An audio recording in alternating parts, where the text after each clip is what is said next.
বন্ধুরা, তোমরা কেমন আছো? আশা করি খুব ভালো আছো। আমিও খুব ভালো আছি। আজকে একটা রেসিপি নিয়ে চলে এসেছি। এই দেখো, মুসুরি ডাল। এই মুসুরি ডালটা দিয়ে একটা রেসিপি করব। তার সঙ্গে এই যে গ্যাদাল পাতা, এই গ্যাদাল পাতা আমি কেটে বেছে ধুয়ে নিয়েছি। এই গ্যাদাল পাতা দিয়ে আর হচ্ছে মুসুরি ডাল দিয়ে একটা তরকারি করব। তোমরা দেখতে থাকো কিভাবে করব। বন্ধুরা, এই দেখো, মুসুরি ডালটা আমি মিক্সারে পেস্ট করে নিয়েছি, আর গ্যাদাল পাতাটাও আমি মিক্সারে পেস্ট করে নিয়েছি। এবার এর মধ্যে কি দেবো তোমরা দেখো।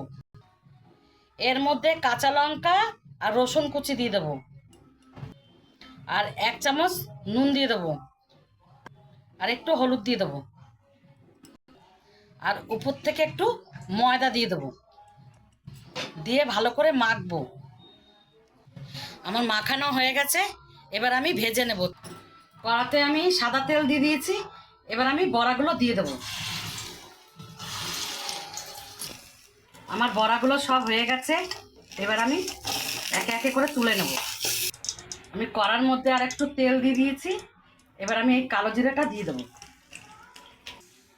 আমি এখন এই কাঁচকলা আর আলুটা দেব। আমি আলুটা আর কাঁচকলাটা ভালো করে ভেজে নেব। এখানে আমি আদা, রসুন, পেঁয়াজ পেস্ট করে রেখেছি, আর 2টো কাঁচা লঙ্কা। আমি পরিমাণ মতন নুন দিয়ে দেবো, হলুদ দিয়ে দেবো 1 চামচ, লঙ্কার গুঁড়িও দিয়ে দেবো, জিরার গুঁড়ি দিয়ে দেবো 1 চামচ। ভালো করে কষাবো।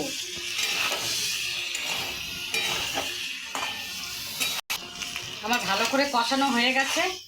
খুব সুন্দর একটা কালার এসছে। এবার আমি জল দিয়ে দেবো পরিমাণ মতন।